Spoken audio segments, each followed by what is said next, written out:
Hello, hello, hello to the 10th anniversary edition of the Reinvention Show, the place where we come every week to explore how can we not just survive the uncertainty and volatility that we're facing today, but actually thrive in it.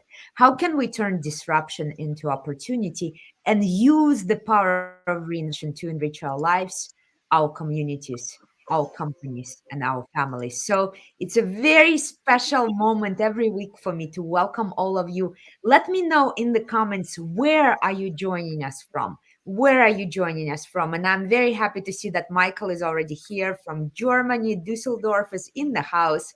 I am joining you still from my studio in Columbus, Ohio, USA. But I wonder where you joining me from. This is always such an international community, and we have such a treat for you today. The guest is one of the dearest people I know in the world, one of the original certified reinvention practitioners, and a person of incredible personal courage. So, as we are waiting for my guest to join us, let me know where you're joining me from. Sherry Sutton is from Tampa, Florida. Sherry, of course, is our own Chief Impact Officer. Hi, Sherry. And I see that Greg is here from Vancouver Island in British Columbia, Canada, island that I personally visited a few years ago. Beautiful, beautiful, beautiful. Let me know where you're joining us from. 10th anniversary edition of the Reinvention Show. And boy, do I have a special topic for you. We're going to talk about freedom, and we're going to talk about fear. And we're going to take an angle, for many of us very familiar angle, of exploring how do we reinvent when we are in the middle of a successful corporate career, but then explore other options. So many of us, right now, people call this time as an era of great resignation. This has been in the news. This has been in Forbes and Inc. and so many magazines, that so many people are resigning their corporate life and starting something new. And if you are exploring the transition, whether you're going from corporate to your own business, or from your own business to the corporate, or between corporate and nonprofit, or any other transition, this is the show for you. I'm happy to see that we have Stas here from Belarus. Hatem, not sure where are you, so let us know what country that is or what city that is. Welcome, welcome, welcome. Excited to see all of you. And to help us explore this topic, let me welcome to the stage today's guest, an amazing human being, a person with a long corporate history who is now starting her own business. Metka Glas, welcome to the show. Welcome. Hi, Nadia, and welcome also to the rest of the Reinvention ambassadors. You are getting a lot of welcomes here. You're getting welcomes from Russia as well. And Metka, of course, is joining us from Slovenia, the country where I spent 9 years and feel like my second or third home. So wonderful to reconnect. Metka, thank you for taking the time. So appreciate it. Thank you for inviting me. So we're talking about transitions, all kind of transitions. In your case, you've had many difficult and different and exciting transitions in your life. And right now you are also in the middle of transition, going out of a very successful corporate executive career into your own business. But let's start, before we dive into that transition, let's share a little bit of your background, of the backstory, because I think the center of every transition is our story. So can you tell us a little bit about your story, and how did you come to this place of reinvention? How did you start your reinvention journeys, which you had so many? Where's the backstory for us? Let us know. Yeah, to start with, just a couple of words. Who am I actually? So I am actually a mother by my choice, which means that I decided to become a parent, to become a mother without having a partner. And that was a long journey. And I kept asking myself a lot of questions. Another thing is that I have actually two kids. So my son Mark would celebrate this year 6 years, but unfortunately he was born still deaf. So this was another thing, where I am trying, to reinvent myself and trying to figure out my strength that will help me in personal and in also professional life. But I also have a daughter. She will turn 4 next month, and she is, let's say, she's the purpose, really on the top of the pyramid at the moment. And she was inspiration for me to reinvent personally a couple of years ago. So this was before Nadia, we actually met for the second time, and that was 2 years ago. Because I'm also a career woman. I would not say that I'm just a mother and that I'm also a woman, but I also love my part of career. And I was at that time with a company, a very successful retailer on 21 different markets. At that time, head of learning and development 2 years ago. Somehow I was, but somehow I also wasn't, because exactly a month before, it was a transition that started in the company, and a lot of people were left. They were forced to leave. I was the one that was always rebellion. Yeah. So I never really fit straight into the system. I was always trying to figure it out the other ways. So they said, we would like to have you, but on your own. Yeah. So this was my first shift. And that's how I entered also to one of your emails, which I got somehow, and I decided, let's take this breakthrough reinvention class, because I was really in a chaos, and I said I need this at the moment. And that's how Let me my summarize. So I want to summarize for those who are joining us just a second ago and those who are listening. So here's a person. Imagine yourself 2 years ago and imagine yourself in Metka's shoes. Number one, you're an executive in a successful company, but the company is changing ownership. And because of that, most of your team is fired, is let go. And you are not fired, but you are invited to be on an outsourced contract. Look at the background of that story. Not only you are going through a corporate transition, at that point you're mother of two children, one of them unfortunately passed away, and another one at that point very, very young, just 2 years old. That's the starting point, the personal and professional starting point, both of them in the great intensity, in a great point of uncertainty and challenge. And this is where Metka starts her reinvention journey. What happens next? Well, then I took your class. Yeah, instantly. Well, before the class, there was kind of introductory session. And I said, no, no, no, I have to go into that. But unfortunately, the hours were not the best, the timing. So I had to ask for a help. And asking for help is not something that I usually do. So going out of the comfort zone, I said, Mom, can you take care of Lara at that time? Because I would really like to spend and take part of the breakthrough reinvention. And then instantly it happened. After 2 sessions, yeah, I went back, to the office and talked with a couple of, let's say, my best friends in the office. And I said, look, I was listening to that. What do you think? Would this be something that we should go for? Yeah. And there was a Titanic syndrome and so on. And I said, yeah, it's the right moment, Metka. Let's do it. And I said, okay, let's do it together. So you gave us an assignment that we should also go out. Yeah. So um, 2 years ago, I actually organized together with two of my fellow colleagues the first reinvention breakfast that was in Slovenia. And we included the Titanic syndrome test. And imagine now the whole transition was happening in the company. And I was actually going for that. I didn't even ask, whether I can do it. Yeah. I just said, hey, what can happen?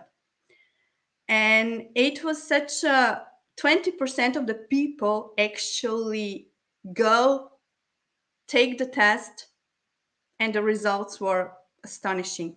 They were even worse than when myself took a test. So we were in the middle of Titanic syndrome, yeah. So I said, this is the perfect thing. Let's do this and introduce the results. And this is how it started. Ah, I love that. I love the story. And for so many people, Titanic story and Titanic syndrome test is an easy entrance. It's a story we all know, but it opens from a different angle. And those of you who do not know what Titanic syndrome is, or maybe you've heard the TEDx talk or some other places, but you don't know, do you have Titanic syndrome? You don't have it. Maybe your company has it. We have a free test for you that you can download as a part of the handbook preview. And my team will put in the chat right now a link where you can download the preview, handbook preview, and find the Titanic syndrome test. So, Metka, you do the test. 20% of the company takes the test, or participants take the test, and things are pretty bad. What happens next? well, jump in the ocean and start, continue the journey. So, yeah, and then I took a trip to Seychelles with my daughter.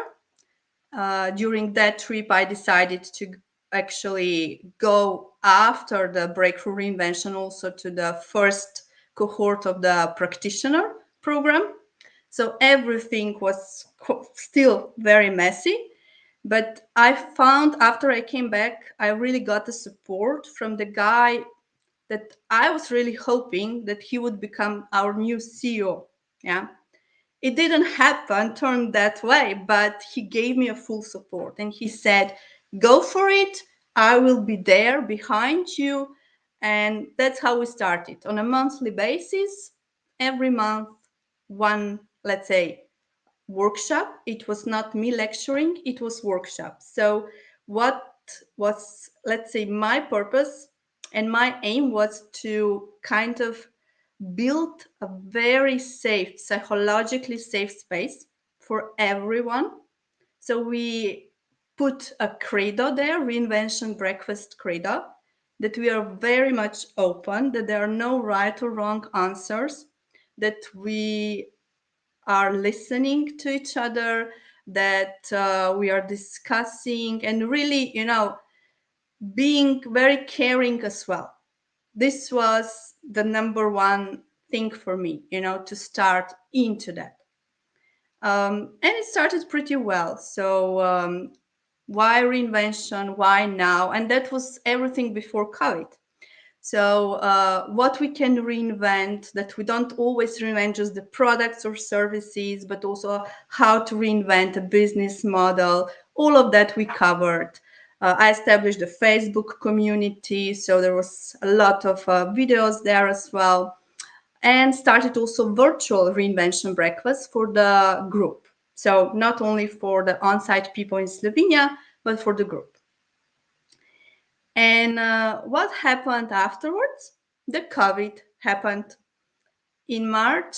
And what's interesting, the 13th of March, when the lockdown in Slovenia started, that was my first official day back to Studio Moderna as a full employed. So I will always remember that. Back to Studio Moderna, 1 hour after, go home. We don't know when you're going to come back to the office. Kindergarten were closed, everything was closed, so, and we didn't have Zoom, we didn't have Teams, so I was operating on a Skype matter. So it took me 2 weeks of time, but then we continue with virtual events and even how to embrace the fear. I was having a lot of fear and I was talking about them, how fear is good, that we should focus on what we can control or what we can influence, 80-20 rule in that perspective. Invited all 21 markets together, that we are in this as one team, because I truly believe in team. what helped me in all of that is, of course, having kind of a system ready.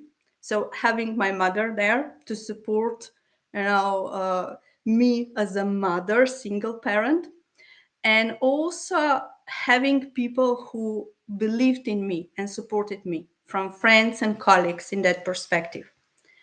And by the way, I am a very passionate learner, and I all the time when I already knew that I know a little bit more, I figure it out. I don't know so much, there's so much more to learn. So learn, unlearn, relearn. This is my practice.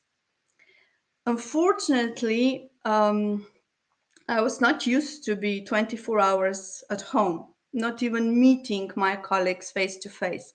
And the culture reinvented drastically. And this is when this corporate environment, which happened to be as an extended family for me, stopped existing.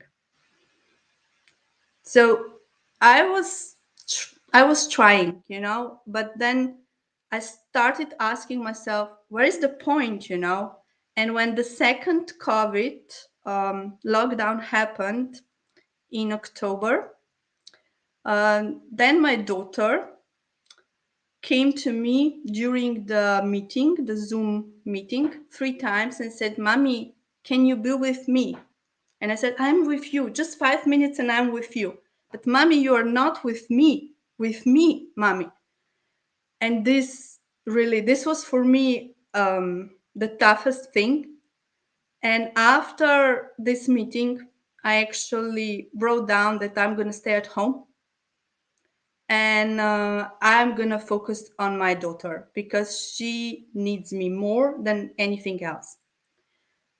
And that's how I was still trying to figure it out. So what's gonna be next? What's the one thing I can do, one thing different next, that it's gonna be better for my daughter and for me, and also of course for the company as well. So I was still doing partly, but at the same time focusing on, maybe it's time, after 19 years to really go out of this box, this container, and see what's happening elsewhere, because if you're too long in one, let's say, container, you see from one angle, you don't see from different angles. Yeah. And this is where Reinvention Society helped me a lot, because you became actually my extended family that I didn't have. Hmm. What I'm hearing from your story is the honest truth of how messy things are.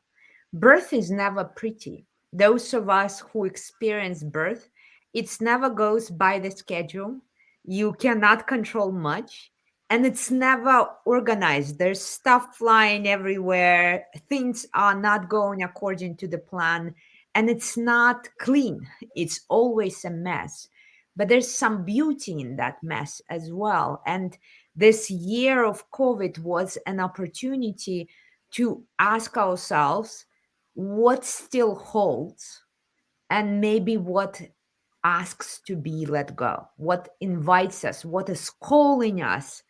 How about you rethink it, reconsider it, that you let go of it? And for you, this was an invitation to think of a different career path after 19 successful years in one company, growing in that company, becoming the executive in that company.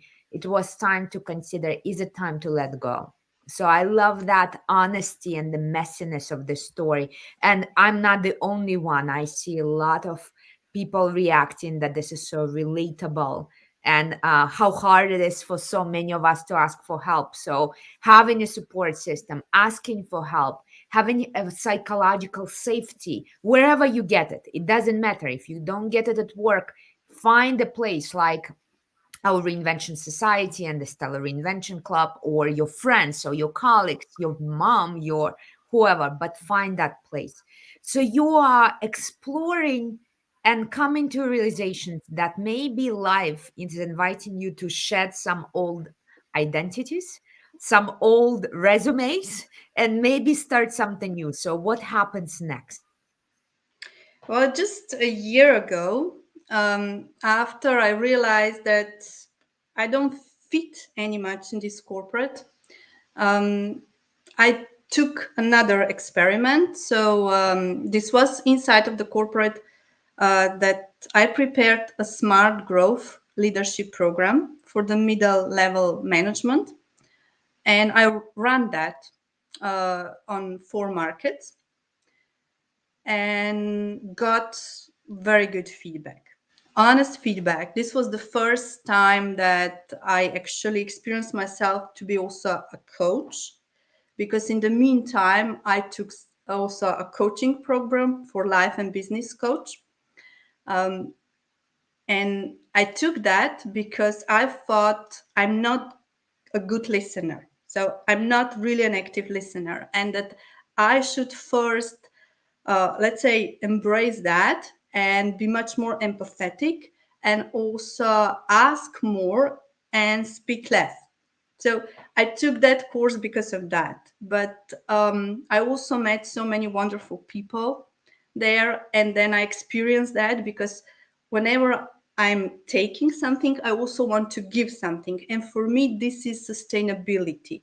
And for me, the smart growth, which I eventually decided to register as a trademark. And this is now uh, I'm a founder of that, and under smart growth I'm going to build uh, society, community, and help on one side the leaders, and build, creating future leaders, creating effective teams and society, and on the other side also to reinvent the HR a little bit, because I never thought about HR as human resources. I always thought about people and culture. And that's what where I see my purpose and my mission in the future. But in terms of the growth, I don't mean only that you have double digit figures in terms of the revenue and so on, but how you can at the same time grow internally, because sometimes you have to devote your energy into other things, not just the financial part. And also the smart way is that not that just you have something out of that, but that this is kind of sustainable and continuity, giving taking. So this is where I see. I also took another experiment because I thought maybe the society is already ready, that I will go on my own. But 80% of the time I will spend as an executive, part of executive team for the strategic HR development. Unfortunately, it was not ready there yet. So for me, the future of work is that you don't need to be employed by a certain corporation to be a part of that ecosystem. And this is what I really believe. And that's why I didn't want to be employed, because I said, no, this is what I believe. And take me as a dad. You don't need to hire me for 100% if you only need me for 3 days per week. Yeah.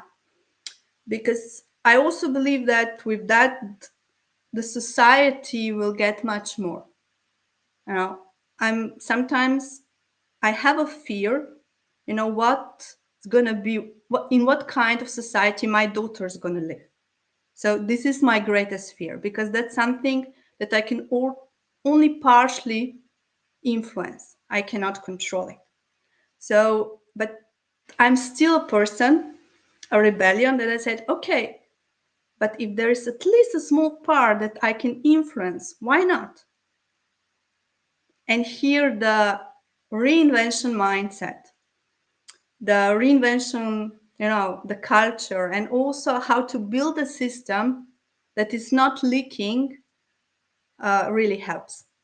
I love that. So let me recap for our listeners the transition process, because no transition is healthy when it's a revolution. Revolution is the least successful and efficient way. It's always adaptability and evolution that works in living systems. And for Metka, that evolution meant while you are still in corporate, 19 years in this company, you're already preparing second and third and fourth line of work. I often compare them to roads. So there's a highway, but next to the highway, there should be other roads that if the highway gets broken, you have a country road or you have a tunnel or you have a way to get somewhere.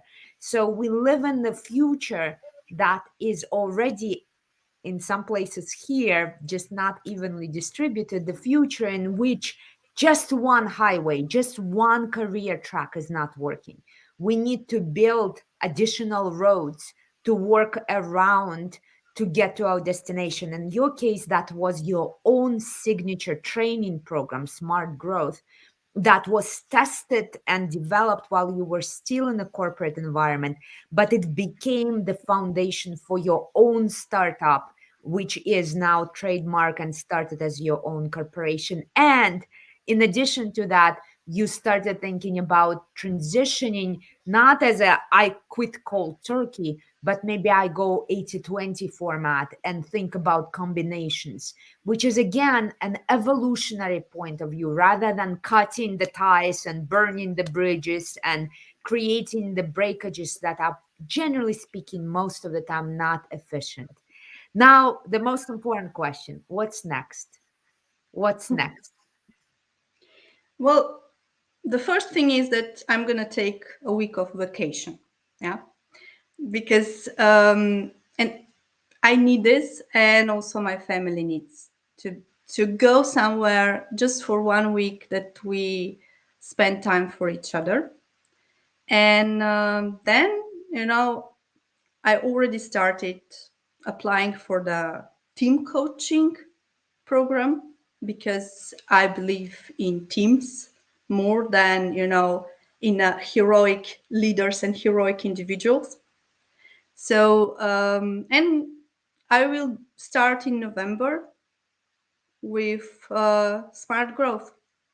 And hopefully in next year, you will see the first fruits I love that are that. getting out of that. I love But that. The crucial question here, talking about fear and freedom. Fear is present through all of the past and all of the parts of your journey, and so is freedom. How do you manage your fear, and how do you concentrate on freedom rather than fear in the process? What are the lessons that you're learning about fear and freedom through all of the stages as you are exiting your corporate career, creating combinations and partnerships? Stop thinking in either or, but think about both and plus plus. How do you manage fear and freedom, and what are your most important lessons on the subject of fear and freedom right now? well, the first thing is that fear is getting to become my friend and my companion. Yeah. So this is where we are bonding. And the second thing is painting a blank canvas, being creative, reinventing. This is for me the freedom. Choosing, my path by myself. So for me, this is a freedom. For me, this freedom is also that I don't need to go and be every day from 8 till 5 o'clock there. I can choose this day I'm going to spend with my daughter, and it's going to be a quality time. And yeah, of course, financially, probably the next year is not going to be the best, but I'm grateful that I had 20 years in the past that was very good financially. And in this case, freedom, to go out, because if you're not going out, you cannot explore, what the life can bring. And this is what I'm getting out of my private life. I lost my son, And I could say, stop. No, but I was trying to find my strength and the purpose in life and changed. And I changed a lot. So that sentence, you're not gonna get there the same way as you came here, it's exactly true. You have to constantly change and reinvent, and just look at the kids, how they are reinventing. And that's the beauty. Love that. And as I'm listening to you, I want to remind our listeners to the way you introduce yourself first. Even though your son died, you introduced yourself as a mother of two children. And every time I see people going through difficult reinvention, I remind them that we do not lose.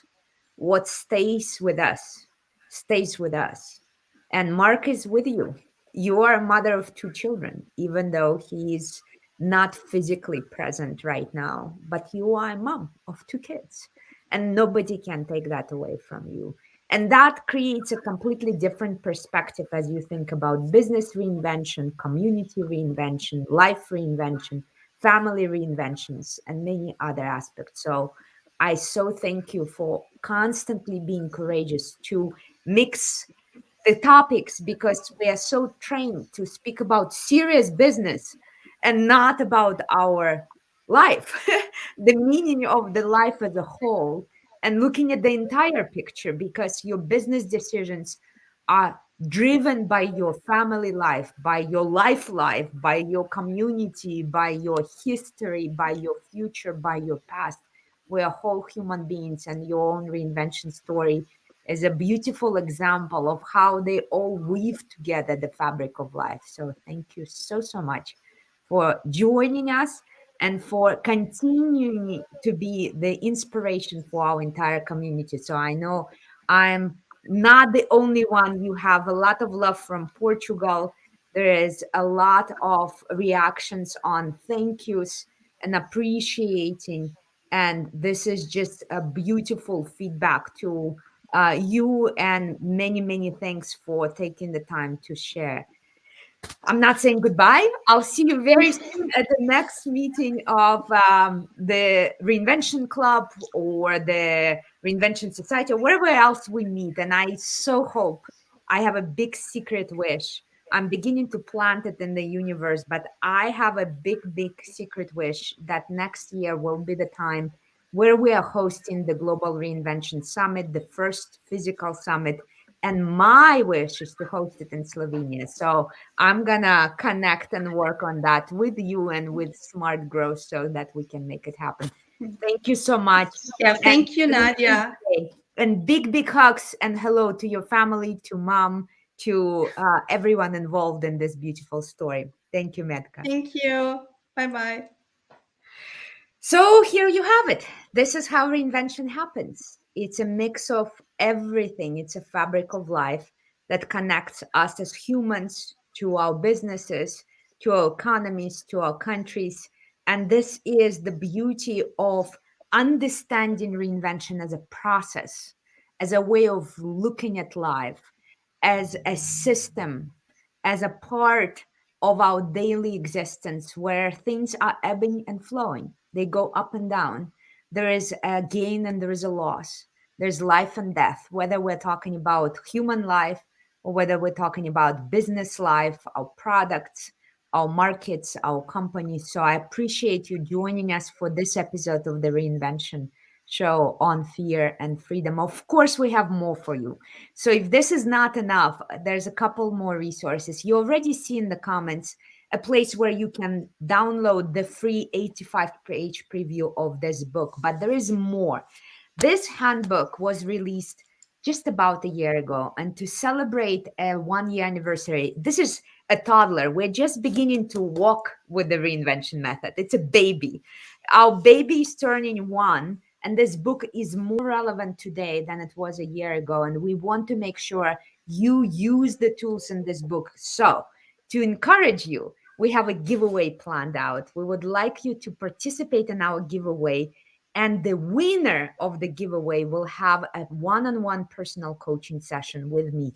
So my team will put a link in the comments on how you can participate in our giveaway and win a coaching session with me in part of celebrating the 1 year anniversary of the book. And finally, between our shows, if you feel like you need a little boost, just a touch of a boost of reinvention, maybe you don't have half an hour, but you have 30 seconds or you have 60 seconds. We just launched our TikTok channel. And everyone says, are you crazy? TikTok, it's dancing and cats. What are you talking about? No, there is a way to use technology for other purposes. And we are not dancing on our TikTok channel. Instead, we have very short 30 to 60 seconds video where I answer your questions about reinventions, such as what is the difference between Reinvention 2.0 and Reinvention 1.0? Or what is Titanic syndrome? How do I deal with fear of change in my team? What do I do when I have too many priorities? And on and on and on. So I invite you to subscribe to our new TikTok channel and submit your questions, because tomorrow I have a new recording session, so I can record fresh questions, fresh answers just for you. So ask your questions, make sure you participate, and I will see you very soon. I will see you at the next Reinvention show. Until then, have an amazing, amazing week ahead. Thank you so much for joining me and have an amazing week ahead.